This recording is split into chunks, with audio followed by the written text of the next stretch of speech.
Ranking Member Ricketts, and we expect other members of not only this subcommittee, but the Asia Subcommittee to join periodically, given today's topic.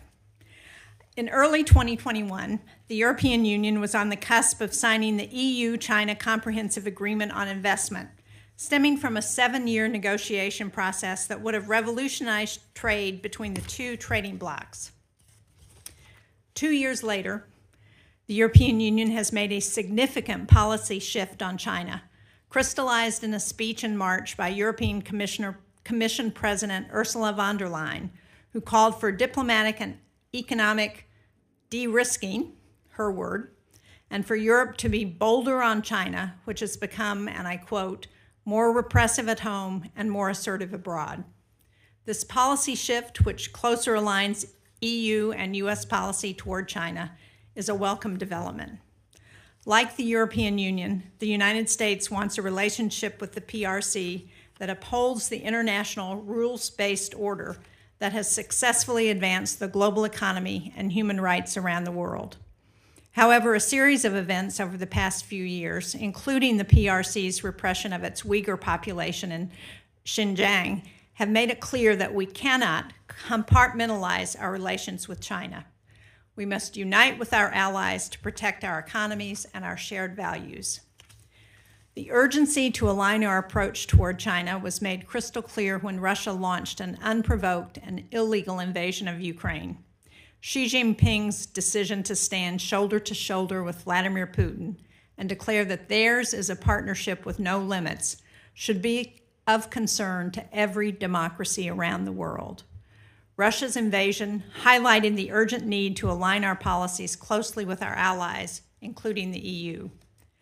China's concerning and aggressive behavior isn't new, but Russia's brutal invasion created an opening, I believe, to work with nations in the Indo-Pacific and beyond who recognize that Taiwan is top of mind for China as it takes notice of our international response to Ukraine. This malign behavior, along with the wake-up call resulting from COVID-19 related supply chain disruptions, has spurred a growing consensus across the Atlantic, the Pacific, and beyond that we must decrease our dependence on China and hold the PRC accountable for its behavior. Throughout Europe, there are numerous examples of efforts China undertakes to coerce European partners or make strategic investments that undermine European security. China has made aggressive economic overtures to secure 5G contracts for Huawei, threatening to undermine the security infrastructures of EU and NATO allies and aspirant members. In Montenegro, you can visit a road that was supposed to connect the north and south of the country, but still has not been completed, almost 10 years since the project was signed. That is because of China's debt trap diplomacy that has entrapped Montenegro in its ability to fully fund and complete the project. Perhaps one of the most notable examples is from 2021, when China implemented the equivalent of a trade embargo in response to Lithuania opening a Taiwan representative office in Vilnius.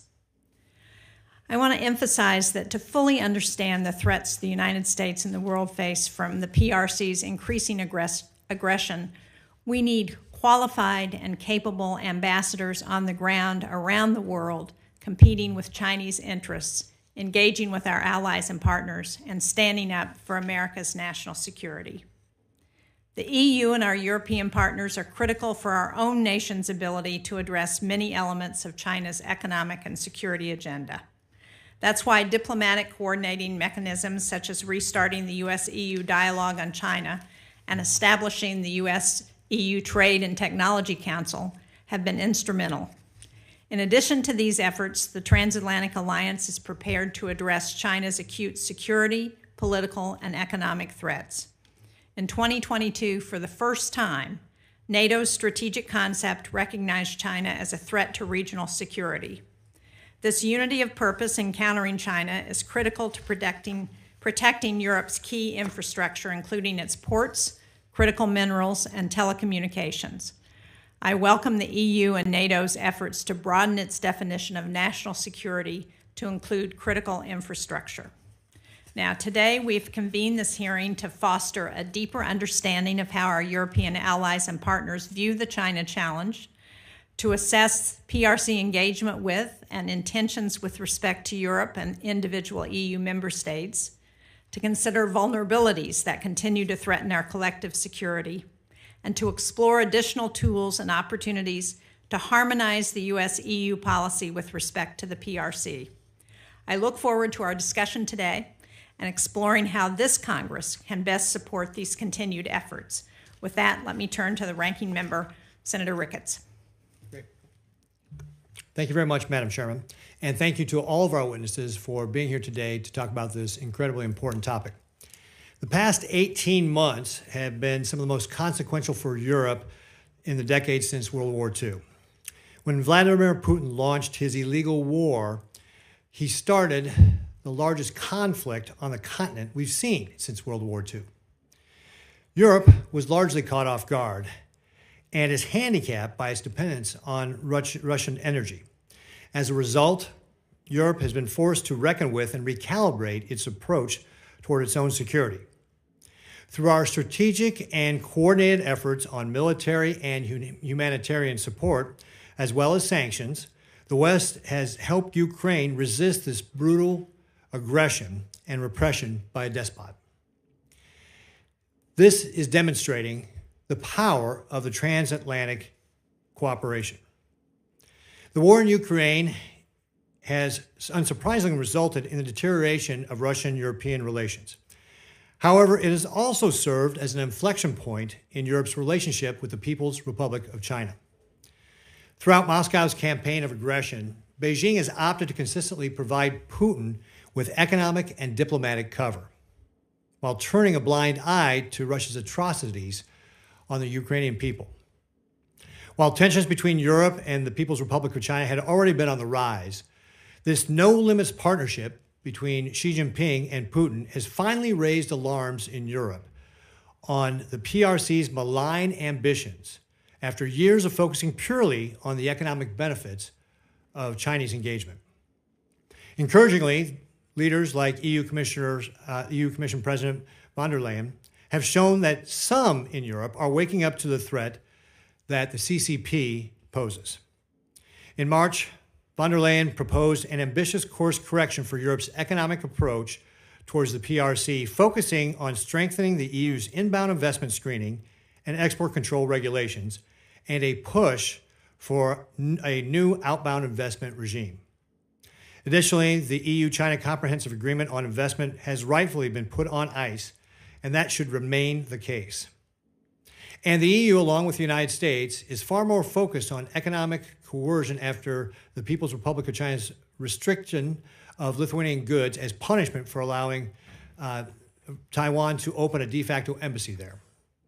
Individual countries have also taken matters into their own hands, from Netherlands restricting its semiconductor technology to Ireland shutting down a Chinese overseas police station. These have all been welcome efforts. However, given the divide in Europe on how to address the PRC, it remains to be seen whether it can develop a coherent long-term strategy that delivers bold policy actions at both the EU and member state levels. Over the last 8 months, I've been disappointed to see European leaders make visits to Beijing with large business delegations to kiss the ring of Xi Jinping, all in the name of expanding business ties and access to the massive Chinese market. Some, and this includes President Biden as well, believe that rewarding Xi with a more diplomatic engagement and strengthened economic ties is the necessary policy prescription to get him to act responsibly, as well as play a positive role in ending the conflict in Ukraine. This is a grave miscalculation that only serves to strengthen Xi's hand while showcasing a divide within Europe and a lack of confidence across the Atlantic. It is critical that Europe and the U.S. are aligned both on the risks that the CCP poses to our mutual security and what we can do together to address it. Forums like the U.S.-EU Trade and Technology Council, or TTC, can be important for that alignment, but only to the extent that they produce tangible results. I was also glad to see that last year's NATO strategic concept covered the threats that the PRC poses to the alliance. Now we need to ask whether the words we put into action. She knows that it is our system of alliances and partnerships that provides us with a distinct advantage over autocratic and authoritarian regimes. And this is fundamental. The single biggest advantage that we have is our system of alliances with countries in Europe and around the world. That is not something that the PRC can replicate. As a result, she will stop at nothing to expand the PRC's malign influence in the continent and leverage economic vulnerabilities to drive a wedge between the U.S. and Europe in pursuit of its strategic goals. We must not allow the PRC to be successful in this endeavor. Let's be clear.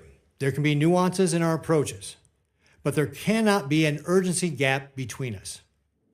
Given the PRC's rapidly expanding military, its ambitions to be the world's dominating power by the year 2049, and its increasingly hostile rhetoric and actions towards Taiwan, the time to take serious action to deter the PRC is now, not in 5 to 10 years. The PRC's challenge is too big for either side of the Atlantic to respond alone. Neither the United States nor Europe want an international order dictated by the People's Republic of China. But whether we live in that order is up to us. It will ultimately come down to the extent of our resolve and our ability to coordinate to meet this challenge head-on together. I look forward to hearing from our panel of witnesses today on how we can strengthen the transatlantic cooperation and work together to combat the CCP's malign influence and aggression. Thank you, Madam Chairman. Thank you very much, Senator Ricketts. Let me welcome all of our witnesses and thank you for traveling today to get here. We appreciate it. I'm going to introduce you and ask that we hear your testimony in the order of introduction. I'll begin with you, Mr. Barkin. Our first witness today is Noah Barkin, who is a senior advisor with Rhodium Group's China practice. He's also a visiting senior fellow in the Indo-Pacific program at the German Marshall Fund of the United States. His current work focuses on Europe's relations with China, emerging technologies, and the implications of China's rise for the transatlantic relationship. On these topics, Mr. Barkin has written for The Atlantic, The New York Times, Foreign Policy, and Politico, and he's the creator of a popular newsletter called Watching China in Europe. Dr. Janka Oertel is the director of the Asia program at the European Council on Foreign Relations.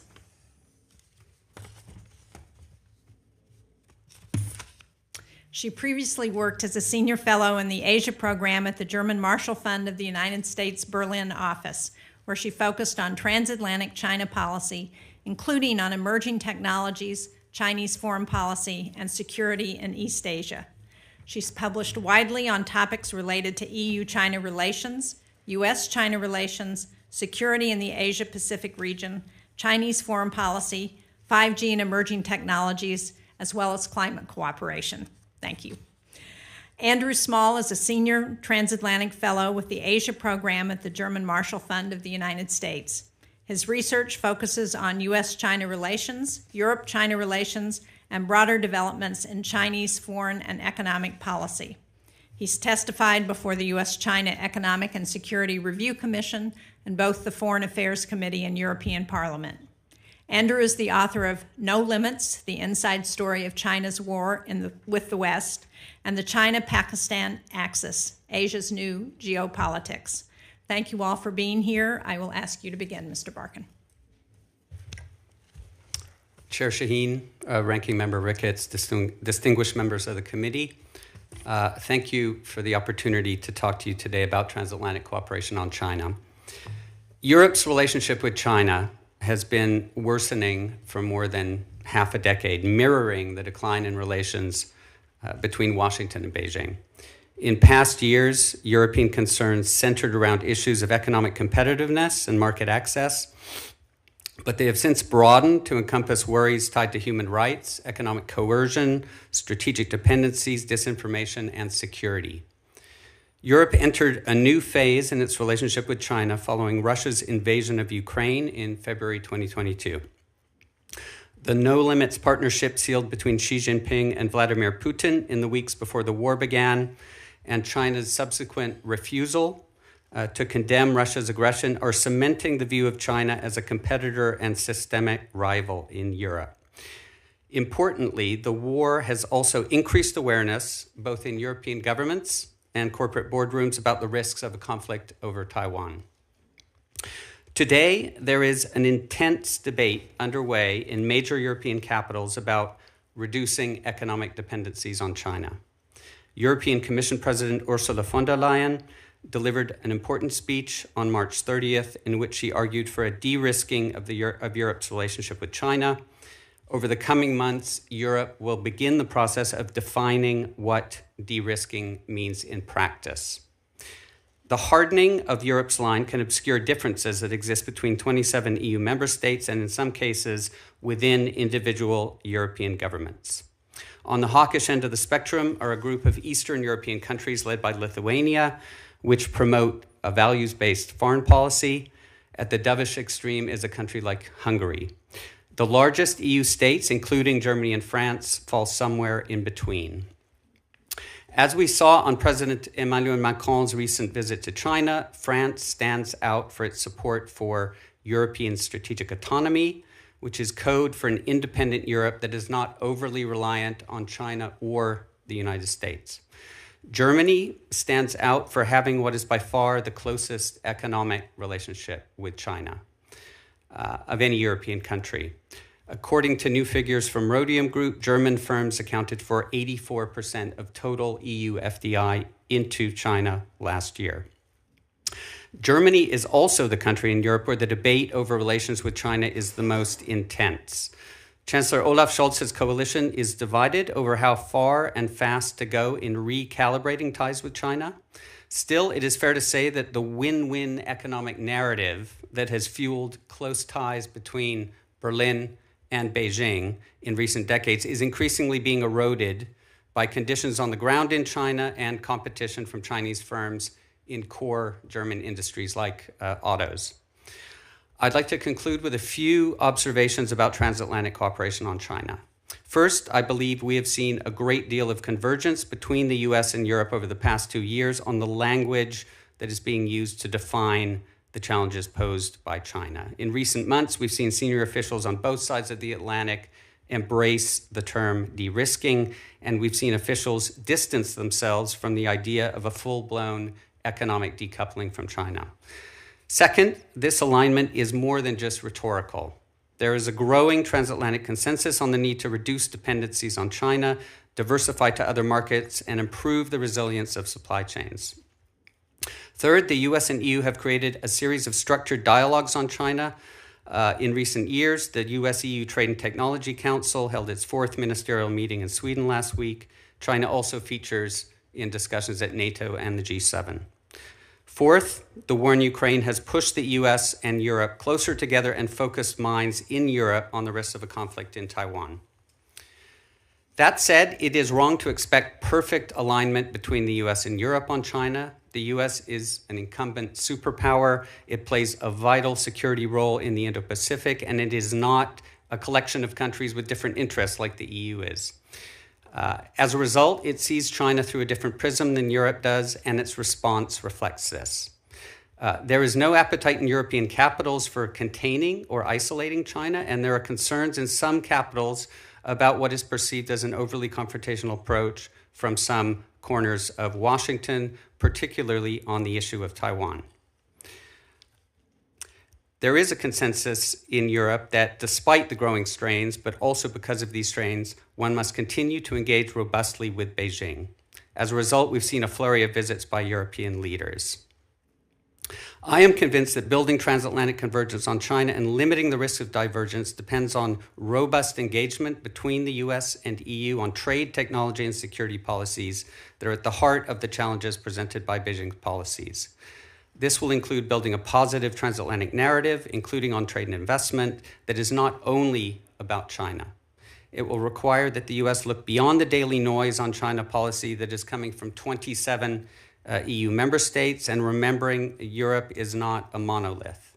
And it will require that the administration and members of Congress are active, persistent, patient, and when necessary, forceful in making their policy arguments to European counterparts behind closed doors. I believe we are on a similar trajectory on China between Europe and the US. that has been driven by the policy choices in Beijing. If Europe has a strong partner in Washington, I'm convinced that Washington will have a strong partner in Europe. Thank you very much. Thank you, Mr. Barkin. Dr. Oertel. Thank you, Chair Shaheen, Ranking Member Ricketts. Thank you for the opportunity to appear here before you today. It's an honor and a privilege. I would like to make 4 brief points. First, Europeans do not speak with one voice when it comes to China, but that does not necessarily translate into disunity in action. The overall level of attention regarding China as a challenge to European interests has grown remarkably over the last 5 years. China policy matters more. Therefore, it makes sense that it is more fiercely debated. Discussions seem to be all over the place when looking at the day-to-day reporting. But stepping back from that kind of daily madness, it's actually not true when looking at what is happening at the policy level. Among EU policymakers, positions on key matters are broadly united and on a linear trajectory of significant hardening and growing skepticism about the future relationship with Beijing. The recent visit by French President Macron to China has not changed this overall trend. The packages and policies agreed upon at the EU level with a clear eye towards China are real, impactful, and they're here to stay. And they have enhanced the EU's ability to respond to the changing geopolitical environment. From investment screening to the 5G toolbox or the carbon border adjustment mechanism, they're all rooted in hard changes in the economic reality. Trade relations between Europe and China are changing in China's favor. Particularly for small and medium-sized European enterprises, the Chinese market is thus moving from being the place to be to being risky business. Second point would be China's support for the Russian invasion in Ukraine constitutes an absolute turning point in Europe-China relations. The war in Ukraine has not put the question of how to relate to China on the diplomatic and strategic back burner, which one could have expected. On the contrary, because of Beijing's support for Moscow, it has brought the idea of China as a challenge to European strategic interests closer to home. Particularly in Central and Eastern Europe, the observable shift among many leaders is significant and will be lasting. The war has underscored the problem of overdependence on China, as well as overall supply chain risks. But this does not translate into a desire for full-scale decoupling in Europe. The costs that the heartbreak in the relations with Russia has incurred on European economies are a huge warning sign to many policymakers. At the same time, the war has highlighted the potential implications of other global security risks and has ignited a discussion about the security situation in Taiwan. Possible scenarios and assessment of the potential fallout are now hotly debated in Europe's strategic community. And if I may add, I've been doing this for 15 years. I've never seen these debates before. Thirdly, the Chinese leadership sees Europe as a battleground for competition with the United States, but the European public does not quite perceive it that way yet. The Chinese leadership continues to see an advantage in trying to undercut alignment, distract EU countries from China's engagement with Moscow, and obstruct transatlantic unity. Therefore, China currently appears to be on a repair mission in the relations with Europe. Special Envoy Li Hui's visit and a flurry of additional diplomatic activity, including government consultations with the German cabinet this June, or Chinese Premier Li Qiang's presence at Macron's new Global Financial Pact summit in Paris 2 days later, are signs of that. Among European leaders, this has not fundamentally swayed positions, but it seems that they have so far failed to convey the urgency of their changing approach to China to the direct implications for European security and prosperity convincingly at home. Today, my colleagues at the European Council on Foreign Relations have published polling data from 11 EU member states. With regard to a Taiwan contingency, the majority of respondents, 62 on average, 62%, would be in favor of a neutral stance. European policymakers know that this is not an option and need to communicate this much clearer to their domestic audiences. Because once a direct connection to Europe's own security is more palpable, numbers do change. A staggering 41% of respondents on average across member states would thus be in favor of sanctions against China if it were to deliver ammunition or weapons to Russia, even if this meant, and I quote, serious economic harm to Western economies. This brings me to my fourth and final point. Among policymakers, transatlantic convergence on the analysis of the challenges posed by China is real, but de-risk and diversify needs to move beyond the slogan. The discussions at the G7 level have reached a new consensus since the Hiroshima summit, with a joint commitment to economic resilience and economic security. The negotiations in the framework of the TTC are enhancing trust and making real progress possible from green technologies, particularly also to standard setting. and the various bilateral exchanges on the issue, including ahead of meetings with Chinese counterparts, have generated a much higher degree of coordination. To guarantee that this trend is sustainable beyond this US administration and to bring the European and American public along, what is needed is concrete, joint, or parallel action that benefits both sides of the Atlantic and shares risks and costs. Thank you very much. Thank you, Dr. Oertel. Mr. Small. Chair Shaheen, Ranking Member Ricketts, it's an honour to have the opportunity to speak before you today on this important topic. As both of you and as my fellow witnesses have laid out, Russia's invasion of Ukraine has been a watershed moment for European China policy and for the transatlantic agenda on China. The United States and Europe already agreed on the challenges that the PRC posed. We agreed also that they were systemic, that security, human rights, economic factors, technology couldn't exist in separate lanes anymore, that they were intertwined. And we agreed on many of the measures that we needed to take in response. But there was, as Ranking Member Ricketts noted, an urgency gap between the two sides. There's no question that we've gone through a transformation in how China is being dealt with in the transatlantic relationship, from a time when Europe was still apprehensive about open cooperation with the US on China, to a situation where that coordination is now embedded at every level of the relationship, from NATO to the TTC. But it's been clear at the same time that the US was moving further and faster in overhauling its China policies, and that the European side was often in reactive and sometimes slightly reluctant mode, recognizing the issues at stake, heading in the right direction, but often lacking the momentum to make some of the more difficult choices required. Following the Russian invasion, that urgency gap has been closing. First, the political common sense in Europe when it comes to economic risk with China has now changed. The combined shock of the pandemic and the invasion, on top of all the existing concerns about the PRC's trajectory under Xi Jinping, have made it much harder to argue that the status quo is the low-risk, cost-free option. There is certainly a spectrum of views in Europe on how to define economic security and de-risking, as the business delegations that you noted show. But this is a mindset shift in Europe. And in each practical area, from export controls to outbound investment screening, it's making coordination across the Atlantic easier. Second, broader perceptions of China have shifted as a result of the support that Beijing has extended to Moscow. The PRC is now seen by many Europeans as an enabler of Russia's war, a direct contributor to security threats in Europe in a way that's far more tangible than cyber intrusions or influence operations ever were. European policymakers certainly still want to keep areas of cooperation alive, but there's a consensus that rivalry and competition now define the relationship. And European leaders have delivered a consistent message to Beijing in recent months that the provision of military support to Russia would amount to an even graver rupture in the Sino-European relationship. Third has been to make more tangible the possibility of a major security crisis in East Asia, particularly over Taiwan, and the risks of complacency about the intentions of revisionist authoritarian powers. There is deeper understanding now among European policymakers of how interconnected security issues in the Atlantic and Indo-Pacific theatres are, of the seismic shock that a cross-strait crisis would have for Europe, and that Europe is a player when it comes to deterring China. 18 months ago, when China looked at Europe as a sanctions actor, they thought Crimea. In other words, modest measures that they could live with, that they could swallow. Now when they look at Europe, they see SWIFT cutoffs, central bank asset freezes, and sweeping export controls. Even if Europe and the US can't agree on preemptive signaling to China, the PRC now still has to take the possibility of a European economic squeeze into account before taking any fateful decisions.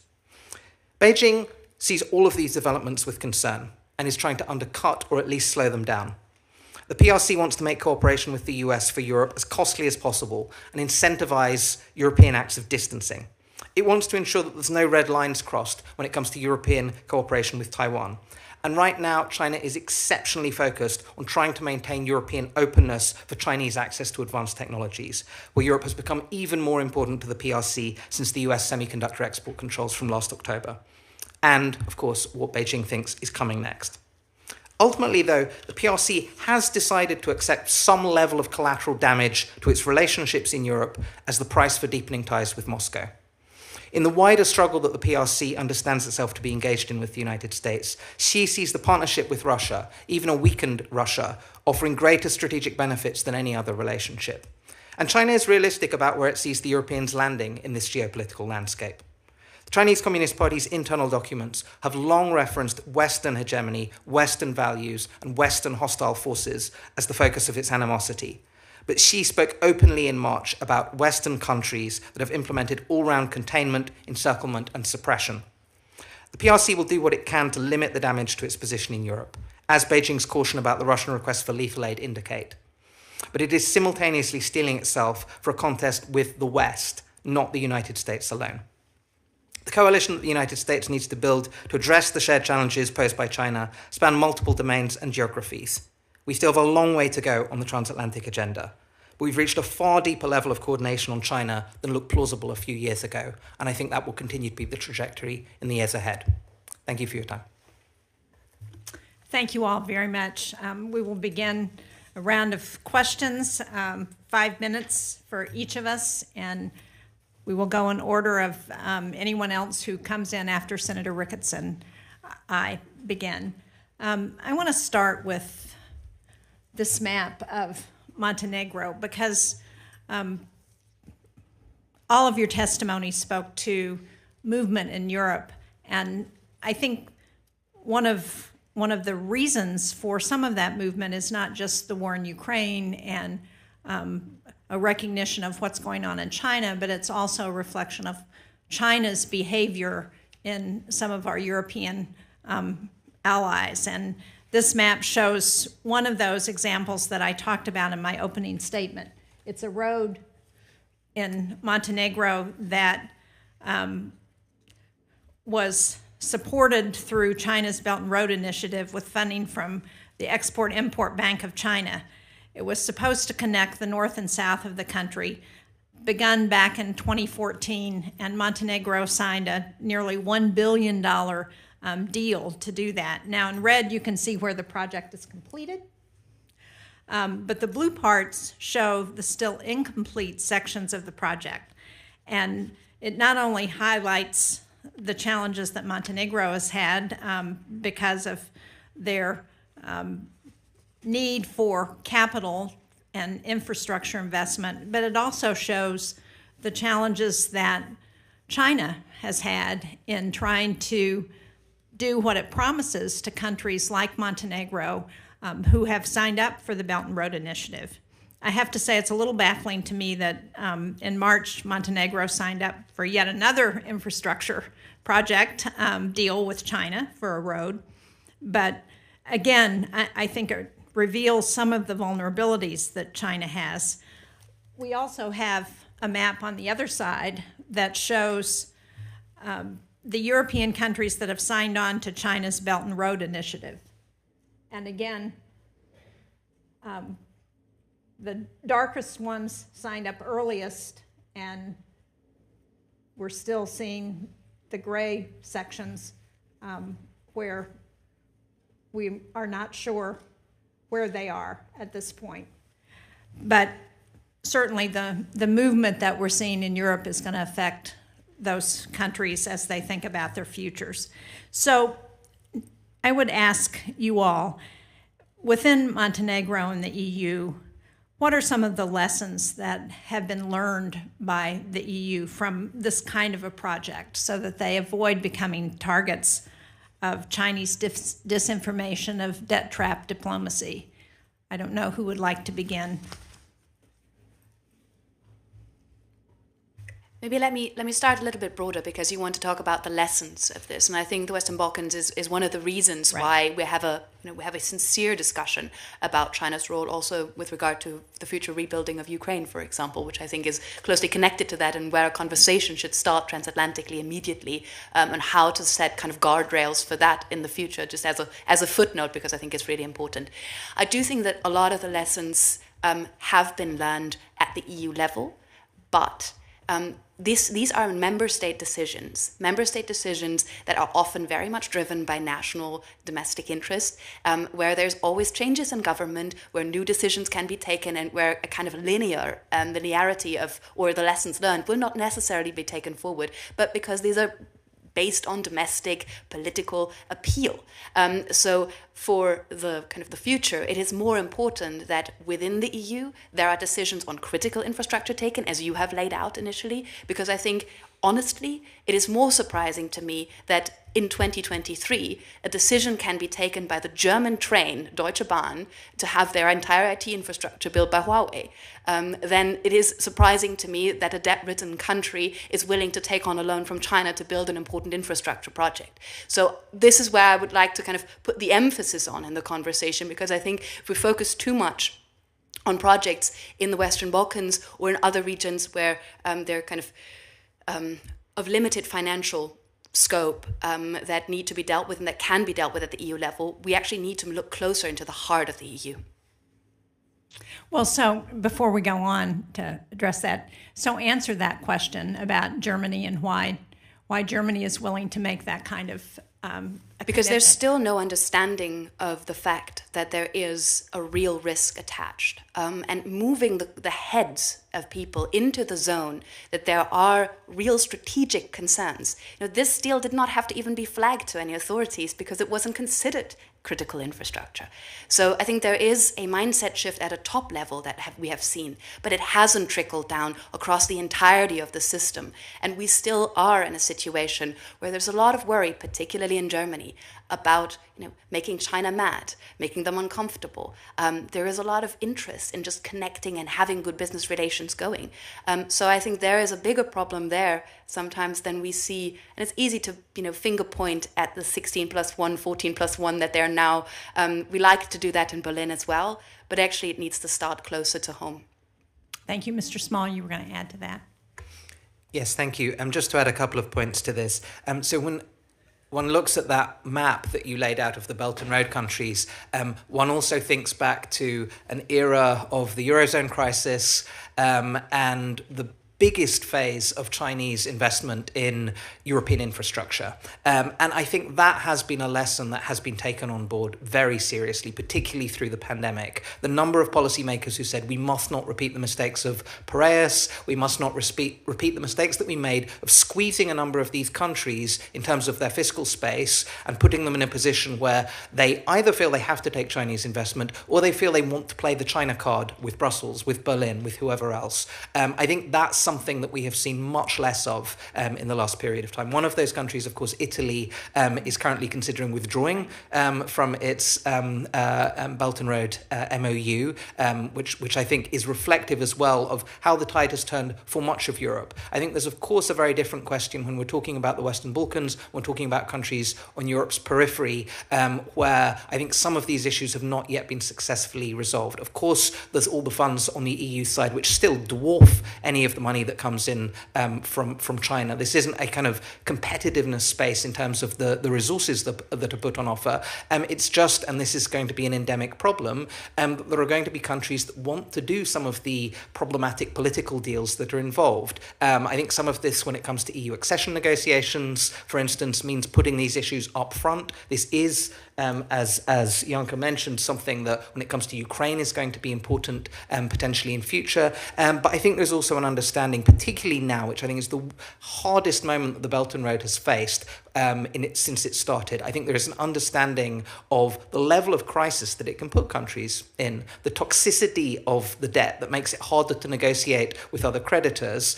And the Montenegro case, of course, has all of the secrecy clauses. We still don't even know all of the details yet of some of the contracts. So I think there's been a big shift in understanding, particularly since going back to the point at which some of these early contracts were agreed. But we still have a lot further to go, even in some of the core spaces in Europe and on digital infrastructure and on many of these other areas.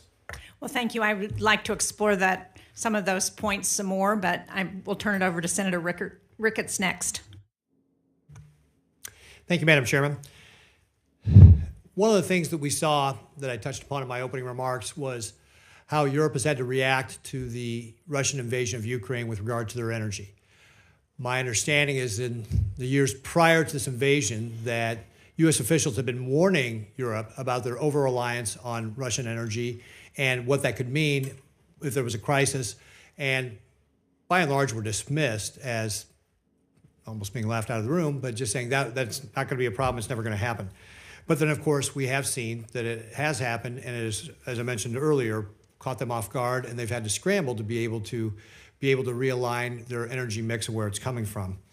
And this just kind of demonstrates kind of the foot dragging that has been gone in Europe, also with regard to the People's Republic of China.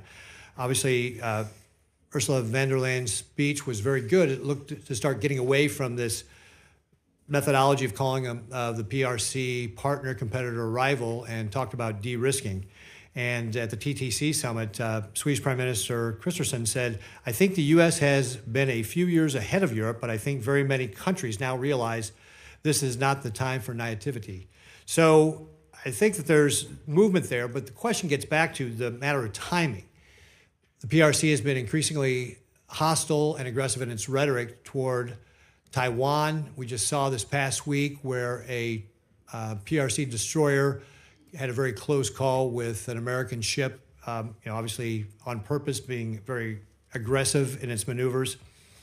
And so my question is, how fast is this moving? If this is a 5, 10, 15-year thing with regard to the European Union and how we deter the PRC, my fear is that will be too late, that the PRC will move faster than that to get to Taiwan. So, Dr. Oertel, maybe I'll start with you. How do European leaders see this? I mean, do you think this is something with regard specifically about deterring the PRC in Taiwan? Is this something that they are talking about? And actually, maybe ask you to comment a little bit, because you said you hadn't seen these types of debates before. Was that specifically with regard to the PRC, or just broadly you hadn't seen this kind of debate before? But how do European leaders see that? Is this something where they think, yeah, we've got to take steps right now, or are they still thinking this is a years down the road problem? So Taiwan has become an issue that has moved on the agenda, and I was referring specifically to Taiwan as a topic, as a discussion that I haven't seen in that way before in the last 15 years, because it has moved so fast. The problem was so far away for European leaders for such a long time, but particularly the reliance on semiconductors, particularly the reliance on trade routes, particularly the integration of supply chains has led European leaders to understand. And I think Noah's colleagues at Rhodium Group have added to that with a fantastic report that has put some numbers to this.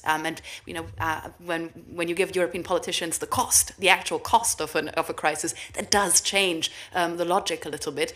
So we are having now very substantive conversations at all levels in the member states. But there is a capacity gap in some member states because it's just really difficult to be on top of all of these different matters. There is an urgency gap in some member states, but there is certainly a conversation at the EU level that is very interesting at the moment, and I think where a lot of the action will be happening in the future. But real action, it is very unlikely to see something committed to see before something really happens. So I think it is more interesting now to sound out the grey lines, the grey zones, to sound out policy responses to kind of more limited incursions, questions of more kind of what would certain scenarios mean in terms of cost to the European economy, and then to drive this message home at home. Because I think the data that I've presented in terms of our public opinion reviews, I would say, if you have 62% that want to stay neutral in a scenario where neutrality is not an option, as a politician you have a job to do of explaining why neutrality is not an option, and then explaining how you will manage the issue and what the expectation level of the regional countries will be. But Dr. Oertel, sounds like what you're telling me about European leaders generally speaking is they're starting to move, but they're not to the point where they can even make the case then to their respective populations about trying to deter the PRC in Taiwan right now, because they're still not quite there themselves. Is that fair? I think they have started to make that case, but I think this is a long process, because this is really not an immediate security threat that has been on the agenda of policymakers for a long time. So I would say it's moving pretty fast for EU speed, which is not always the fastest, but I don't think it's a 5 or 10 year framework that we're looking at, but more like the next year is going to be a year of intense discussions around this issue. Okay, then great. So let me just follow up with regard to the respective public opinion on this, because you gave some stats on that. Mm-hmm. And how quickly did that move after the invasion of Ukraine? And what role can the United States play in helping bring those populations along to be able to understand the threat? For example, if there was a conflict in the Taiwan Straits, that's 30% of the world's trade. That's going to impact Europe. I'm guessing a lot of Europeans don't necessarily know that. I'm sure a lot of Americans don't know it. So how fast did it move in Ukraine, and what can we as the United States do to help with that? It moved immediately after Ukraine. And I think what we have also seen is that some things that take forever normally don't take very long then under circumstances like that. If I remind you of the LNG terminals in Germany, which everyone told us was going to take 8 years and it took 8 months to build them, things can move very quickly in a situation of crisis. And I think this is what the EU has demonstrated and European countries have demonstrated, that they are able to swing around when the crisis is real. Now, I think what a lot of people in the expert circles are advocating for is that the cost of this swing is a lot lower when you start a little bit earlier. So I think this is the zone that we're in right now, to ask the question between how imminent is the problem and how likely is it to come. And I think this is where the debates are heading at the moment, because, of course, if you regard a problem as very imminent, then you will take different policy options as if you think it will not happen in the next 5 years, so we will do certain other things first. If you are in a situation of crisis, which you always have to remind, everyone of, Europe is in a crisis situation at the moment, like it hasn't been, as you said, basically since World War II. So there are priority questions right now, prioritization questions at the moment going on, and this is one of them. And I think movement is possible pretty fast. And I think the United States can help by making the case and providing data on what the cost, for example, would be. I think this is really important to underscore and underline how important, how kind of we can come to good trade data, to good figures on what this would mean. Yeah, and I think one of the things that European leaders would be wise to do is read what Xi Jinping is saying, because they've made very clear that bringing Taiwan back into the PRC's fold is an existential threat to the Chinese Communist Party, which means they have said there is no room for compromise on this. So the timing obviously is still up in the air, but the imminency of it, the certainty of it, is something that the PRC has no doubt about, that they are going to do this at some point, whether it's peaceful or through armed means. They believe they will do this. Let's say there's a real reckoning going on about what authoritarian leaders say and what they actually mean, and that we should take that very seriously, which I think is a lesson that was learned the hard way over the last 18 months in Europe. Yep. Thank you. Thank you, Senator Ricketts. Senator Van Hollen. Thank you, Madam Chair, and thank you for holding a hearing on this topic. Thank all of you for being here today. And let me just pick up where Senator Ricketts left off. And in your answer, you indicated there's a major debate and dialogue going on within Europe as to the direction we need to take. And I think here in the United States, we see it sort of set forth in the dichotomy distinction between the remarks President von der Leyen made before she went to China and the remarks of President Macron. And as we look at this, I think there's broad agreement between the Biden administration and our European partners that we don't want to decouple, but we do want to de-risk. I think we've kind of settled on that formulation. Of course, the devil is always in the details. And really, that's what I want to dig into a little more because people can perceive what de-risking means, obviously, in very different ways. So if I could start with the issue of critical minerals. And Dr. Oertel, I think you mentioned in your testimony the EU Critical Raw Minerals Act. Of course, we passed here the Inflation Reduction Act with all the incentives for clean energy. And obviously, we've got a big back and forth going on between the United States and Europe to try to get to a place where we can coordinate so that we are not reliant on the PRC for critical minerals in a growing EV industry. Where do those talks stand in your view? And how important is it to our collective success that we reach agreement? Let me start with the last question first. It is essential for our success to work together on this issue. I think this is fairly widely understood among all European leaders, but it's also clear that this is not even the Transatlantic Alliance that is enough for this. We will need to partner very closely with Indo-Pacific partners and allies, because otherwise we will not stem this massive problem that we are facing in this regard and the massive reliance over a short time. This is one of the issue areas in which I would say the movement is already the fastest. This is a pretty tangible policy issue. It's a pretty tangible policy problem. And again, the figures matter. When you can start saying things like reliance to 98%, reliance to 85%, reliance to 99%, and then you can also address that to domestic industries and say, your cars will not be produced anymore because this will be missing. This is a choke point. well, that actually generates action relatively quickly. So the Critical Raw Materials Act and the kind of the policies that we are seeing, particularly also in Berlin, and the discussions that we're seeing happening at the European level are quite substantial and are areas in which it's also kind of possible to move because you can then start exploring, you can start working together, you can start looking where are things possible, what is the red tape that needs to be cut, what are the deposits that we have in Europe from northern Sweden to Serbia, what are the deposits that can be exploited quicker, what are the more difficult areas. I think this is one of the areas in which I think we see the collaboration between the US and Europe working, but also we see the Europeans actually kind of grasping the problem and actually moving and starting to put this into practice. This will not be easy, but I think this is one of the few areas in which also the discussion has been going on for a long time now. Got it. No, I appreciate that. And as you indicated, we obviously have to have coordination between the United States and our EU partners, but also critical partners around the world, both Japan, South Korea, where we've already got agreement, but also much of the ASEAN countries where we have the JET-P proposal. We've really got, and we have to work collectively to make this work. Let me just ask a follow-on question regarding advanced semiconductors, really for all of you. It's another sort of aspect of this whole discussion, of course, and as you know, we had cooperation between the United States, Japan, and the Netherlands when it came to restricting the export of advanced manufacturing equipment for the highest end chips, which is a good model. It only works, though, if we can ultimately expand that cooperation to all the other countries that can supply this kind of advanced material. So when it comes to export controls on advanced semiconductors, where do you think we are in terms of our ability to coordinate with our European partners and others around the world who could also supply that very advanced technology? I'll just take each of you if you can.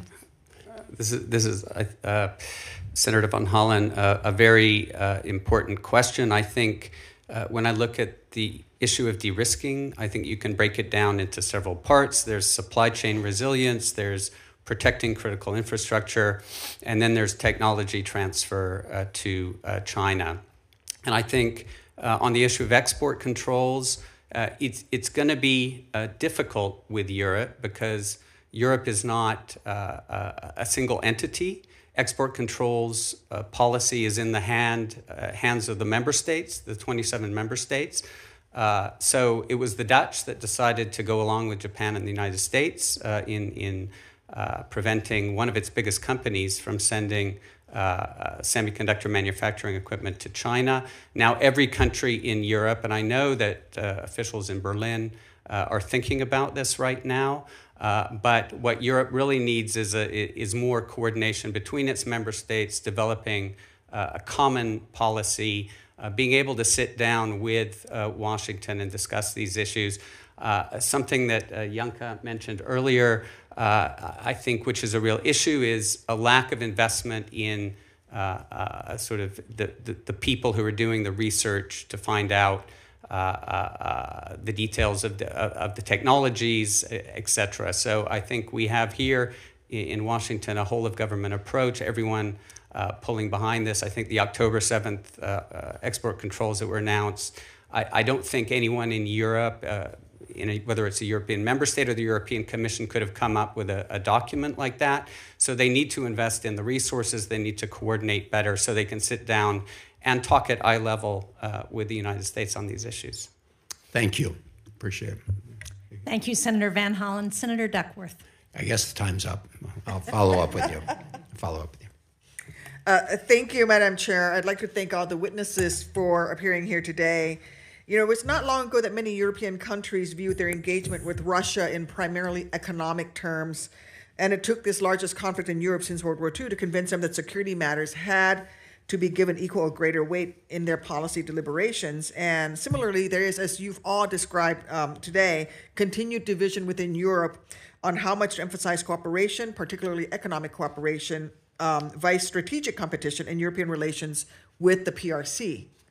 At last week's US-EU Trade and Technology Council Ministerial, EU officials described the pending draft of an economic security strategy that includes an anti-coercion instrument, as well as language on export controls. and outbound investment screening, suggesting that the EU is starting to move in the right direction. Dr. Oertel, this question is initially for you, although, gentlemen, I welcome your input as well. What do you think is the most effective way to push Europe to reckon with the security challenges posed by the PRC? For example, is it continued pressure from the United States? Is it internal reckoning driven by a collective within Europe? Or is it going to be more models like the AUKUS agreement, the Australia, UK, US agreement that will draw individual European allies further into the Pacific? And what more should we be doing to find the right balance here and lend our weight in the right direction between those different ways that we could get Europe to get more involved? So what we've seen, and maybe I take a historical example here, which is already historical, is the 5G debate, where we've seen a lot of influence from the American side, from the U.S. side, a lot of push from the European side, from the American side, and then there was a real reaction in some parts. Okay. Oh, that's not you. Okay. Not you, it's the buzzer system in the Capitol. So there was a real reaction in some parts of Europe, particularly in Eastern Europe, immediately to take on the security challenge and to immediately think about it. And in other parts, there was greater reluctance. And there was a big discussion about, does U.S. pressure help more or hurt more in this regard? I would say at this stage, we are at the moment, it would be good if it would be a continued upkeep of pressure in terms of securing critical infrastructure, because I do think once the eyes are off the ball, things do not necessarily move in the direction any further. They sometimes just stall. Because the political tension is moving away. So I would say, that is really worthwhile to continue to do that and to continue to move in that direction. And the second thing that I would say is invest in capacity building. I think there is still an overestimation in other parts of the world of what most European member states are capable of providing in terms of analysis of the problems that they're facing. So I do think that providing data, providing information, working together on providing kind of good substantive examples of what the actual challenges are is really important. I think I see there a huge role for collaboration also between parliaments, because I do think that parliamentarians across Europe have woken up to the challenge but are not necessarily sure how to respond. And I do think that there is a lot of capacity building that can be done, and that can actually help that internal process that you were talking about, because in the end, that is what it takes. This will not be inflicted upon Europeans. They will need to come to their own conclusions on this. But I do see the process moving, and a little nudge from the US side, at least on 5G, has certainly not hurt. Is there utility in bringing in individual European nations in sort of a partnership, regional partnerships, like AUKUS did with Australia, UK, and the United States? And I'm sort of thinking, we've already had a discussion on critical minerals, and reports of a pending EU bill on critical minerals suggest that they share our concern about the need to diversify supplies away from the PRC. And among other potential partners, Indonesia, I was in Indonesia earlier this year. They stand out as a country with both significant deposits of key minerals, as well as a strong investment interest from the PRC. And the launch of the Just Energy Transition Partnership at the Bali G20 Summit in 2022 suggests that there is room for US-EU collaboration in this space. And so perhaps this is more, Mr. Small, your area here. I know you touch on the critical minerals issue already. Do you support opportunities for the US and Europe, or US individual European nations in a partnership set up to collaborate more in developing initiatives that strengthen Western engagement, especially in a place like Indonesia? Thank you. I mean, I think Indonesia is supposed to be one of the early forerunner examples of what we should be able to do collectively in terms of the offer that we can put out, the Just Energy transition, and to a certain extent with the Partnership for Global Infrastructure in general on this. I think it is the area where we've lagged in general. I know there's a considerable level of focus on this, and again, particularly when it comes to critical raw materials. But I think when you look at a number of the developing countries right now who are assessing the landscape, what's going on the US and EU at the moment in all of these areas, are we now going through a deglobalization phase? Is there a pulling up of the ladder, pulling up of the drawbridge, or is this going to be new opportunities for us? And as we discussed earlier, at a moment where the Belt and Road is at a very, very difficult point, it's actually a juncture in which the opportunity to step out with improved packages for countries, where I think Indonesia is an excellent example. South Africa is, of course, the other matching example. Chile. We're looking at a number of kind of priority early cases that tie into the other elements of our agenda on critical raw materials and supply chains. But I think the battle on opinion in the developing world on this is still very much to be won. I think we've lagged behind still somewhat when it comes to really mobilizing the resources for infrastructure finance, rethinking development aid, all of these efforts that we have kept talking about. But if I talk to the developing world policymakers who are trying to look at, okay, where is the alternative coming from? I think there's still, the jury is still out there as to whether we've got there yet. I think we've made a lot of progress on the defensive agenda, on the kind of restrictions on export controls and all of these things. I think that's heading in the right direction. I think the big question mark is whether we have our collective packages together between the US, EU, Japan, and some of the other big partners to be able to really offer a full package alternative to some of these countries. Thank you. Thank you, Senator Duckworth. I think there's an interest in a second round of questions from some of us, so I will begin with that. China, in recent weeks, has tried to position itself as a potential mediator in the war in Ukraine. So can you speak to how that positioning is being viewed in Europe and whether there's any, and how Ukraine sees it, and also whether there's any real belief that this is a possibility? I don't know, maybe you'd like to begin, Mr. Barkin. Sure. Very good question. I think we have had a number of senior European officials, including French President Emmanuel Macron and the EU's top diplomat, Joseph Borrell, talking about the fact that, or advocating for the fact that China play a mediating role. I think the way I understand these comments is that there's a realization that China, if any country has influence over Russia, it's China. So I think in Europe, leaders are going out of their way to go to Beijing, sit down with Xi Jinping, and encourage him to put pressure on Putin. I think the jury is still out on whether this will happen. I think there is a healthy dose of skepticism about whether it will. We just had a Chinese envoy coming through Europe. He passed through Kyiv, passed through a number of other European capitals, and my understanding is he was just reading out talking points. There was no real substantive discussion or effort to bring about, come up with new solutions for a peace deal. So I think we will continue to see the Europeans go out of their way to pressure China, to encourage China to play a role, because they realize that China is the only country that really may have any influence over Russia. But I don't think that expectations are very high that it's going to happen. Mr. Small? I'd just add to this. I think we went through almost like a delusion and desperation phase on this. People looking for any avenue possible, and China is an avenue, and maybe they can use their influence.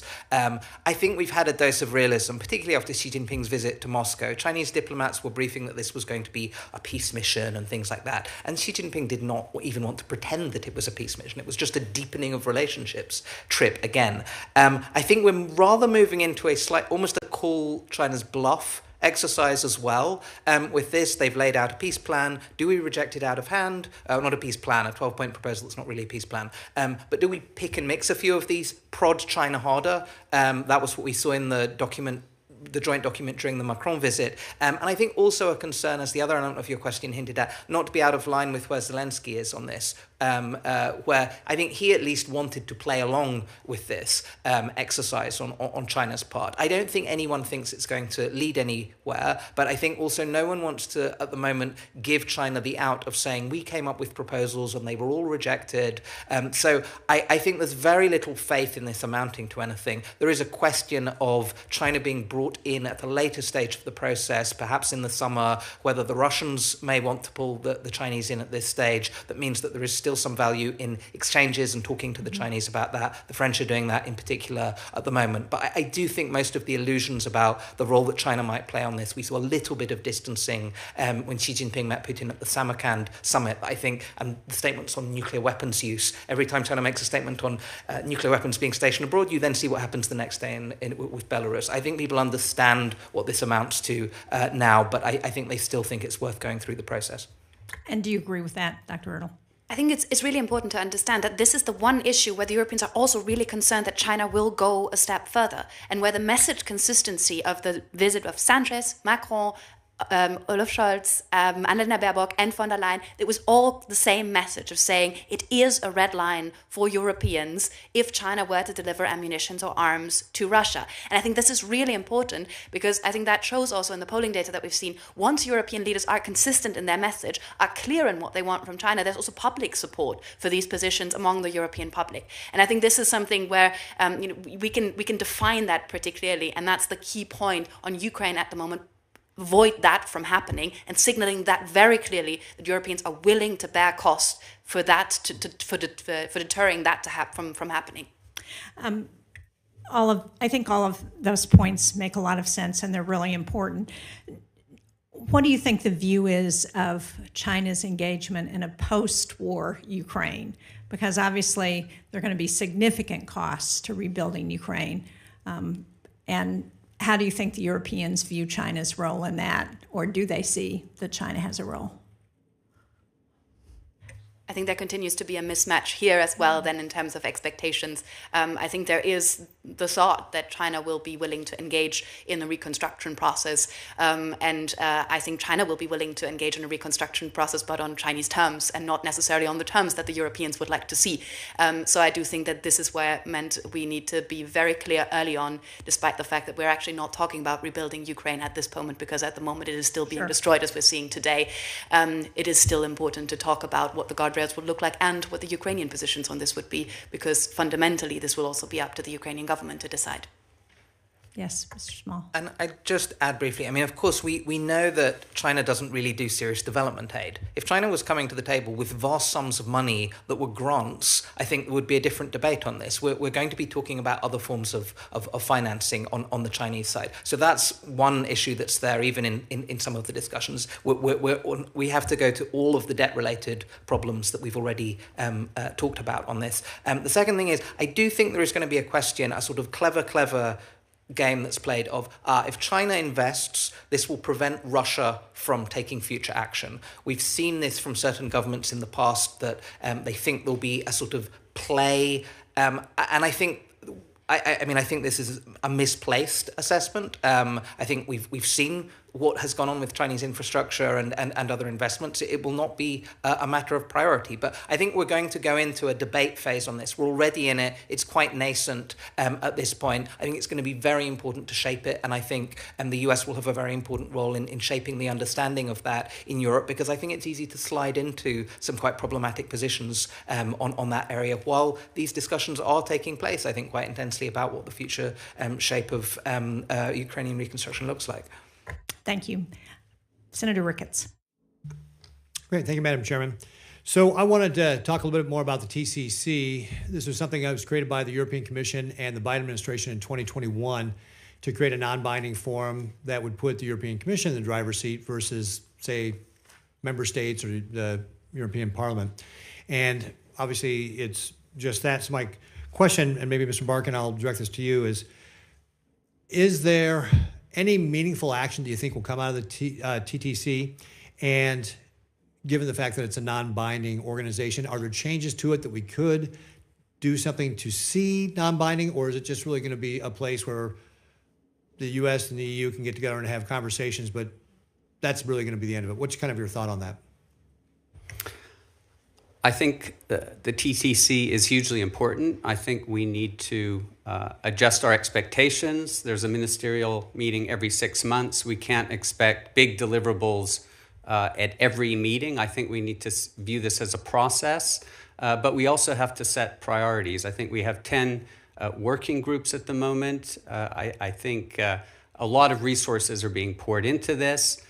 We need to focus on those areas where we feel we can make real progress. This is green tech, avoiding a subsidy race in green technologies, thinking ahead to 6G standards, developing common standards. If the U.S. and Europe are not doing that together, and then we're broadening that out, working with their other allies, then China is going to impose its own standards across, especially in the global South. So I think the TTC serves a purpose. I think for the TTC to survive and persist in future administrations, I think it's very important for Congress to get involved, to support it, and otherwise, I think we need to think about other dialogue formats as well. We do have an EU-US dialogue on China.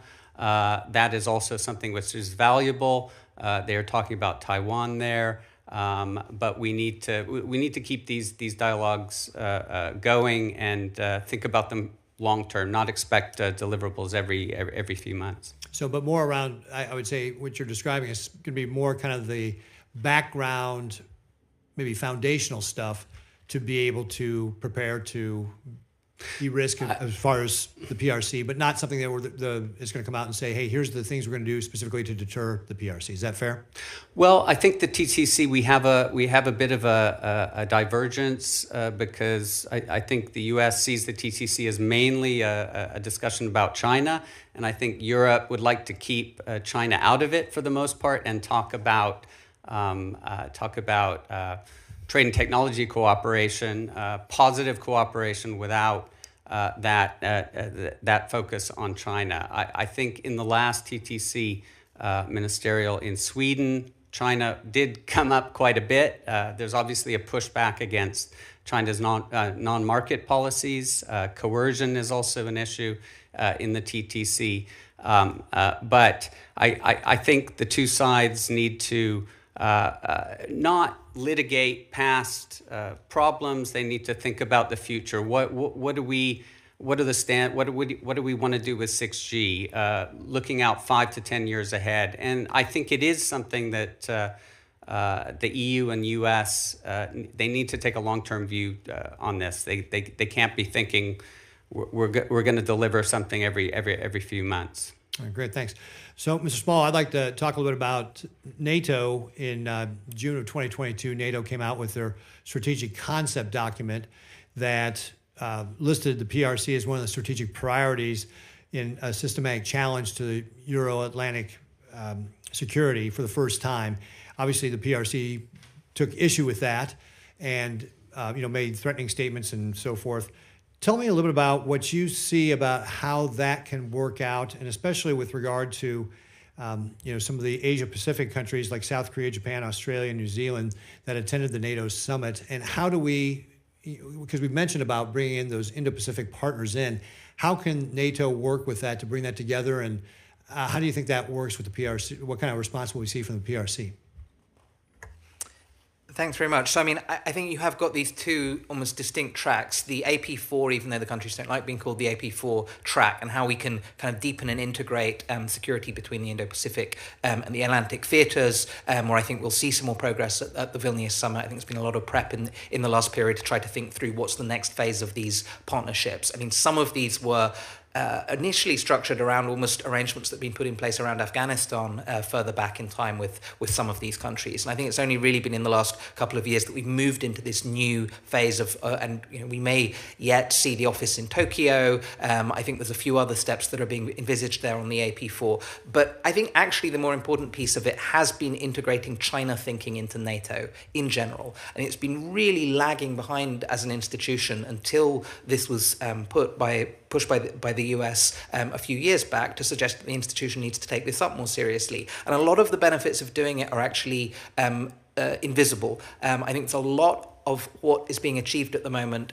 in terms of being able to have a series of sensitive discussions, sharing information, sharing intelligence on some significant strategic developments with China that really acculture the European defense ministries, defense officials, defense ministers to a different mode of thinking and understanding about the nature of the challenge they face. We're getting very tentative discussions on Taiwan, where NATO in the end has not, of course, talked through some of what these contingencies would mean in these scenarios in much more nascent stages. On that, I think there are as well, for instance, the information sharing on China's overseas military bases. There are a number of these things that are taking place relatively discreetly at the moment, and where a number of NATO members are still nervous. They're still nervous. Your question related to China's reaction to this.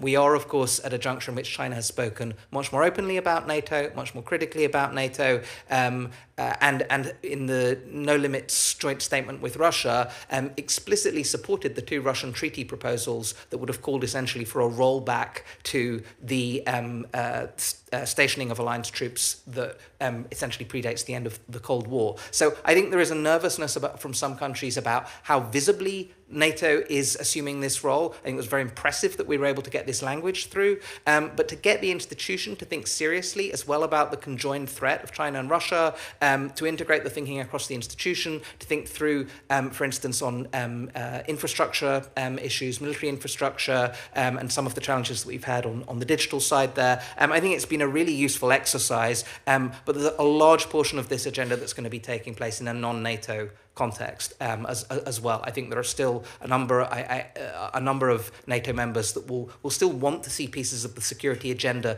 dealt with seriously vis-a-vis China, dealt with seriously in Asia, but not necessarily just through NATO auspices. So I also think we need to kind of draw a ring around what we can expect to achieve through the NATO platform, even though it's been extremely valuable. Thank you, Madam Chairman. Thank you, Senator Van Hollen. Thank you, Senator Shaheen. And this is a great topic for a hearing. We could spend a lot of time on this, and I think a lot of us are very interested in how all this will play out going forward in terms of collaboration, coordination between the United States and Europe, as well as others around the world. Mr. Small, I share your concerns with respect to the issue of the partnership for global infrastructure in terms of over-promising and under-delivering. And I do think collectively we've got to figure out a strategy there because we do not have the same instruments, policy instruments, financial instruments that China lays down, which also come to great costs for many of the countries where they do those deals. But we've made a collective commitment, I think $600 to $800 billion over the next couple of years. And I think we've got to find a way to deliver on that. Or, as you say, other countries, Indonesia, others are going to say, great talking points, but no, where's the beef? I'm going to throw out a couple questions, and maybe you can divvy them up based on your particular expertise. One relates to the issue of laying down early markers in terms of what kind of economic sanctions China could expect to be imposed if, for example, it crossed the red line and provided lethal assistance to Russia, or if it took very aggressive action against Taiwan. There's a major debate. A lot of us believe that sanctions are less useful to punish people after the fact and can play a more important role in terms of signaling in advance what the costs will be. But that, of course, requires putting sanctions out so that China, for example, in this case, would see the real costs, and there are obviously issues there. So my one question is, do you think that Europe and the United States could come to see eye to eye when it comes to laying out that kind of sanctions regime? As you know, Europe has been not like some of our secondary sanction regimes we put in place. One question. Two quick things that came up at the G7. With respect to a collective strategy to respond to economic coercion by China. We saw a number of years ago they punished South Korea when South Korea deployed some important anti-air defense systems. Australia's been the victim of coercion, Lithuania. Micron Technologies right now has been hit by China. And so if we're going to collectively, in my view, we need a collective strategy for how we're going to respond, because otherwise, one country takes the burden of the punishment by itself. And finally, the G7 also talked in very broad terms about an outbound CFIUS, which a lot of people have been talking about, limiting investment, especially in those high-end technologies that China could use to advance its military. So if you could each sort of take a stab at that, I realize we have limited time, so we'll do the best we can. I'm happy to start. Maybe on the Taiwan issue, Rhodium Group and the Atlantic Council are coming out in a couple of weeks with a study on this very issue, looking at potential for transatlantic cooperation on sanctions in the Taiwan scenario. I think it is absolutely important for the EU and the US to talk about this. I think Janka mentioned earlier that the discussion in Europe is at a fairly early stage. I think individual member states have been thinking about scenarios. In Brussels, the European Commission has been thinking about this, but there isn't a joined up approach in Europe on Taiwan and possible sanctions. And I think there's also a reluctance to talk about it openly. There's a great deal of sensitivity around that. And there's a reluctance to perhaps provoke a crisis by talking about sanctions. But the reason why the EU needs to get its head around this, why it needs to sit down with the United States and other allies to talk about it, is that we're not talking about necessarily a black and white scenario, an invasion or not an invasion. We're talking about an escalation ladder, and it could be hybrid attacks on critical infrastructure in Taiwan. It could be the seizure of an island. It could be a blockade. And coming up with responses to this in real time is going to be extremely difficult. So I think the EU is beginning to realize this. I think they're beginning to play through scenarios, but I think it's very important that the EU and the US sit down and talk about this together. Maybe I can add a little bit here in terms of the sanctions. I think what Andrew has laid out is the European Union has with its Russia sanctions regime, and we will see the 11th sanctions package coming up, laid out the menu. This is what we can do. This is the toolbox. And I think Beijing has taken note that this is now the menu that is available. And that is a menu that is quite striking and very potentially damaging to the Chinese economy. So I don't think that it's taken lightly in any kind of way. On the second question regarding the kind of collective strategy to respond to economic coercion, I think we have to be very careful about what we are going to see in the future, because also from Beijing's side, there's a smartening up about the approach to take. And obviously the backlash that was created in the EU in the Lithuania case was not one that it was particularly useful for China. So we have to be on the lookout on new strategies and avenues that are being taken, particularly pressuring individual companies, because that is then coercion that will be very hard to see, even for states, because companies might swallow it up, might change their behavior without actually even informing governments about this. So I would just like to caution against focusing on only one avenue of economic coercion. China's toolbox is very large in that regard, and there are a lot of opportunities that it will use to be below the radar there. And the last point on outbound investment screening, I would say, it is a real conversation in Europe. In all of the capitals that I've spoken to, this is an ongoing conversation. I do not see an EU-level version happening anytime very soon, but we have seen on the inbound investment screening that the EU has basically provided a framework, and then we have individual member state solutions that put this in their own legislative context in the way where it makes sense with their own national legislation, because these are then trade tools or other tools that are being used that have to fit to the respective legislative background that each member state has. So you could probably see, I would think, more along that direction than a kind of comprehensive EU system to be developing anytime very soon. Thank you. I would add on sanctions. I think the concern, even for those who want to get the EU in the right place on Taiwan sanctions, is the risk that we end up being precise and underwhelming. The sanctions agreed in advance through a process like this are less convincing to the Chinese side than a grey zone of uncertainty that I actually think the sanctions that we've put in place on Russia have now created. When you saw Chinese central banking officials scrambling to figure out what the implications would be in the couple of months after the measures were put in place in Russia, I think we've had some of our effects on the collective transatlantic side with the measures that we've put in place. I think it would be a problem if we ended up agreeing something something that looked like a lukewarm package that got pulled apart by certain of the reluctant states, when in reality, if we go into these scenarios, we will go hard and comprehensive on sanctions. And so I think there's a challenge in how we calibrate that at the moment. And I know it's an important zone of the discussions at the moment, but there are ways in which we could kind of calibrate that in the wrong way if we push too hard to get a sort of minimalist package agreed in advance and signal poorly in the end. On the just briefly on the other points on outbound investment screening and some of the anti-coercion work, I think we sometimes have had a bit of a sort of stable door problem where we regulate and come up with solutions after the fact, and the Chinese side moves into another channel and another direction. I think the helpful thing about the exercise that's being undertaken at the moment on the economic security planning is it's trying to look at this in the round on the European side, trying to look at how you close the gaps across the board, trying to look at the channels across the board. Outbound investment screening is certainly a part of that, but exactly on this issue on coercion, as you mentioned with Micron and some of the other cases, we're seeing China adapting its tactics already in anticipation of some of these things coming through. We're seeing the squeezes on companies that have been given both inducements and pressures privately, including to go and lobby in Europe at the moment in ways that are putting more pressure on some of these firms than I think we've seen in the preceding years. So we need to be extremely nimble to adapt to the fact that China is going to adjust around these measures and try and have instruments in place. I think the anti-coercion instrument itself is quite a good early example of that,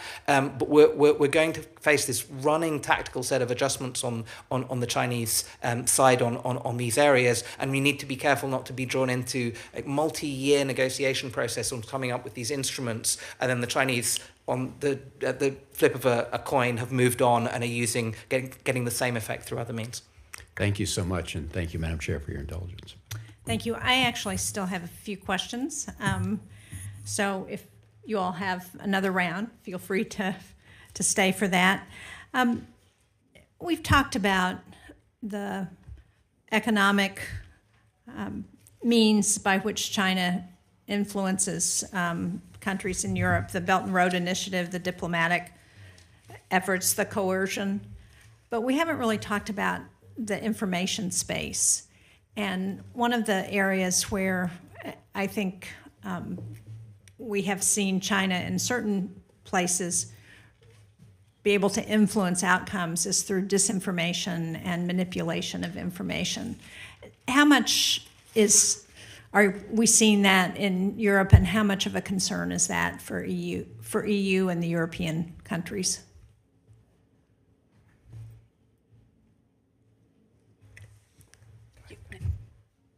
All right. I mean, I think COVID was a bit of a wake-up call for the Europeans on disinformation activities and information activities across the board from the Chinese side. The structures that have been put in place to address this, particularly at an EU level, were primarily focused on Russia. China had a different set of tactics. It was more about wooing countries than hostile information activities of a certain sort. We saw that shift at that juncture in ways that reflected some tactics that were distinct and were more mirroring some of the Russian tactics that we'd seen in the past. I think we saw that particularly in the early stages of the COVID-19 pandemic. We saw it with attempts to blame Italy, increased tensions between certain member states and the EU. These were the sorts of qualitative activities that were not just about China promotion activities, which we can kind of talk about in a separate category, and were more the kind of hostile activities of a different sort that we'd seen. So I think there's been an adjustment to deal with that. It's still of a different nature, I think, from the Russian activities. I think there are points in which the waking up to it in Europe, I think, has taken place. I think there's still concern that the most successful information activities are taking place across the developing world, but there's still a lot of things that we're teasing out. There's now the Defense of Democracy package that's kind of in motion on the EU side, where we've seen program content that's been produced by CRI and that it's not labeled, that people are not seeing. I think there's an attempt to detect and get under this and try and put some measures in place. But this is also moving quite rapidly, particularly the question of things like joint activities between China and Russia. At the moment, we're getting a lot of mirroring and mutual promotion. We're not yet seeing kind of full joint activities and joint information operations being conducted conducted. But obviously the concern is, given the nature of how the relationship is evolving, that's another step that we'll see. But I think others may have more to add on the information side.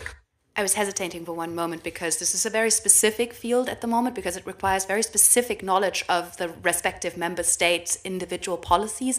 And I know that other colleagues, for example, Ivana Karaskova in the Czech Republic has done fantastic work on this, where they're really trying to map the influence, where they're trying to figure out where this is. And I think this is what we're seeing very nascently in the states that I know more about, is an influence on the far right. And I think that is a concerning development that we're seeing, the far right and the far left, where we are seeing potentially greater ability of China to influence individual politicians. This is particularly concerning at a time where the far right in many European member states is hitting record numbers because of the way the economy is going, because of the war, etc. So I am currently monitoring this more in, for example, Eastern Germany, looking at what does local influence look like. But this is incredibly complex because of the federal structures of our systems. It is incredibly complex to actually detect what is going on. So I think it is not a good... I don't think I can give a good answer that is a very wide sweeping one, but I think one needs to particularly look into the specifics here and provide. And I think this is an area where I would call on European governments to provide funding also for this specific research, because this has been significantly underdeveloped. And I think this is an area where Europe itself should spend some money on finding out what's going on. How much concern is there in Europe that United States policy on China is going to change if there's a new administration? Mr. Barkin. I don't think it's so much concern about U.S.-China policy. I think there's a realization that there's quite a bit of consistency, I would say, between the Trump administration and the Biden administration on certain tools that are being used. I think the outreach to allies has shifted, and of course we've had a legislative push, the Chips and Science Act, the IRA here at home. I think there's more concern about in Europe about future administrations perhaps deprioritizing Europe. There is certainly concern about that, and that breeds, if we're talking about the commitment to NATO, there is a debate in Washington about is Ukraine a distraction? Should the U.S. be focusing fully on the Indo-Pacific? So these debates certainly concern people in Europe, and I think it's important to. It's important for administration, for the U.S. and the EU to sort of administration proof their relationship. It's important for Europe to get assurances from the U.S. that the U.S. will be there, even as it presses Europe to take more responsibility for its own defense. We haven't mentioned the word strategic autonomy. I think strategic autonomy is a term that arose during the Trump administration because Europe felt it was being pushed into policy decisions that weren't in its interests. Now it has become the favorite term of the Chinese officials because it implies distance to the U.S. But when it comes to Europe doing more for itself, I think that is in U.S. interests. It's in European interests. I think Ukraine has kind of opened a lot of eyes in that respect. And where we all live in Berlin, we've had some major changes in terms of investment in the military, et cetera. So this is a debate that is moving. It's moving slowly. And I think the U.S. needs to certainly encourage Europe to do more and not worry about these labels, strategic autonomy. This all needs to happen. Greater investment in Europe's own defense needs to happen in coordination with the U.S. and allies, of course. Well, I certainly think there's a great deal of bipartisan interest in seeing all of the NATO countries meet their 2% of GDP, and that is reinforced on a regular basis by not just members of the administration, but by members of Congress. So I would agree with that. I just have a final question, and I don't know that we know the answer to this yet, but I would think that as Europeans are watching the war in Ukraine, that the the blowing up of the dam and the subsequent flooding, the environmental impact, the potential of that to affect the Zaporizhia power plant, the implications for a broader Europe have to give people pause and put more pressure on concern about the relationship between China and Russia. Is it too early to know what the impact of that's going to be, or are we already hearing a reaction to that? I think it's too early, and I do think that the Chinese government has managed relatively carefully in the last few months to kind of put enough distance or enough doubt or enough smoke bombs around the relationship to have not a very clear connection to any of these activities. The Chinese government put out, or the Chinese newspapers put out a statement about kind of saying, oh, great concern about the environmental impact, about the impact of the dam breaking, clearly not pointing fingers at whose responsibility it was. We saw the Global Times with that this morning. So I think there is a clever play as well at hand there. I just wanted to, coming back to the last question, just really briefly give you the figure that we have from today, which was that the question that we polled in the 11 countries, whether Europe can rely on the future of the US being there to defend and whether it needs its own defense capabilities. In comparison to 2020, where 66% of respondents said that, we're now at 75% and 74% of Europeans saying Europe needs its own defenses and needs to spend more. If that is not a public mandate also, I think, for governments to actually act, then I don't know what kind of majority governments would want. So I just wanted to add that because I do think it is important to see that this is not something that is would be much against European public opinion in that regard. Good, thank you. Senator Ricketts. Great, thank you, Madam Chairman. So in April, Airbus agreed to build a second assembly line for the A320 in the People's Republic of China and was given the green light by Beijing to move forward with a previously announced 160 plane order. This agreement was made by the Airbus CEO, who was a part of the economic delegation that went with President Macron to Beijing. And soon after the visit, Airbus also agreed to sell 50 H-160 Airbus helicopters to the Chinese firm GDAT. Like airplanes, helicopters are inherently dual use, in their nature. And there's already a history of French civilian helicopters and derivatives thereof ending up in the PLA's modern day attack helicopter, equipment. So I guess I got another, according to a report from the Horizon Advisory, Airbus China engagement entails significant ties to China's military and military-civil fusion apparatus, including in the form of supply dependencies, technology sharing, and research and development cooperation. And of course, we know that in the People's Republic of China, there's no secrets. They're taking every bit of intellectual property they have. So, Mr. Barkin, how do you square the circle on this?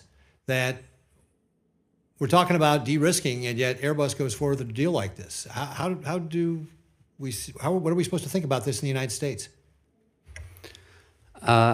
Yes, I mean, it's a good question. I've written about this. I think the decision to sell the helicopters raised some eyebrows, even in the French establishment. I think Europe is at the beginning of a debate about exports of dual use, of the military-civil fusion practices in China. This is going to be part of the de-risking debate, and I think it's probably going to be the most difficult part, because I think there will be some resistance in certain European capitals. This is about export controls. This is about outbound investment screening. So I would say that without commenting on that individual deal, I would say we still have some work to do in Europe in getting our heads around what technologies, where to draw the line, where the red lines are in the technology relationship with China. And I think that is explicitly what von der Leyen said in her speech. We need to develop our own approach to this. We need to be able to sit down with the U.S. and discuss common approaches. So I think this is all going to play out in the coming months in the EU debate. But I would agree that there have been deals in the past that have raised some eyebrows. So, Dr. Oertel, you were talking earlier about how when European leaders get together and say, hey, this is what we want, like PRC, don't sell weapons to Russia, that it moves public opinion. Doesn't this deal do just the opposite when you see a big European, this is a flagship European company, and it's being endorsed by, President Macron? Doesn't this send in the opposite direction? I mean, doesn't this make it harder to move public opinion and help the public understand the risks associated with the PRC when we see big European companies make this deal? Yeah, clearly the Airbus case, from a German perspective at least, is not seen in the area of military enabling. It's seen as purely commercial deals. It is sold as such. It is communicated as such. I don't know if you followed the news reporting over the last few days, but I do think there's some digging going on many areas around the relationships, also in the German media. So we had 7 German Air Force pilots that were identified as, after retirement, training PLA officers in actually acquiring capabilities of also strategic capabilities of not only flying an aircraft, but also using it for its purposes. This has created quite some backlash in the debates here. So I would also trust on European media to dig up these cases and understand more clearly that there is always a relationship also to the military aspects of this. And in a nascent state of growing security concerns, and we're in the nascent state of growing security concerns in Europe about the role that China plays, this can actually make a huge difference. But we're not in the zone yet where this is seen as clearly we cannot do that. Obviously, no commercial aircraft could be sold. And then the question would obviously also be, and does Boeing not sell any aircraft to China anymore? Where's the competition aspect here? Where does this leave us? I mean, this is a very, I think I would be very careful in making cases around that, because this is clearly not seen in that area yet on the European side. So I'm sorry. So I guess by your answer, I'm not quite clear. Do you think it makes it easier to talk to European populations about the risks that PRC poses when deals, or are you saying it doesn't make a difference right now because they don't see this as being military? At the moment, this doesn't make a difference because this is clearly seen as a commercial activity in enabling Chinese commercial aircraft, and this is seen clearly in the realm of non-problematic engagement. Okay. All right, thank you. Well, thank you very much, Senator Ricketts. I want to again thank our panel for traveling all the way from Berlin to join us, and for your excellent testimony. We are going to keep the record of this hearing open until close of business Friday, June 9th. And again, thank you to Senator Ricketts. At this time, the subcommittee hearing on Europe will come to a close.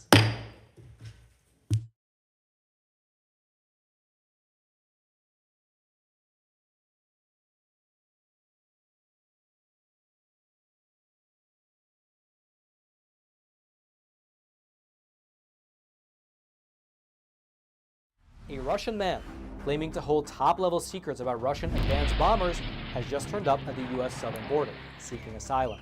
The man claims to have been an engineer at a production facility over in the city of Kazan, and he says that he possesses top-secret information about the White Swan Tu-160, which is the most advanced bomber in the Russian arsenal. U.S. border officials, they interviewed the man, and they determined that his story was in fact credible and eventually passed him off to the FBI, who are still in the process of interrogating him right now. However, analysts have pointed out that the fact that the story was even leaked to the public is an indication that perhaps the American government is encouraging other Russians who also hold top-level secrets to also escape to America. And if you thought that was interesting, well then you should click on that button below this video and check out Epic TV, one of the best no-censorship video platforms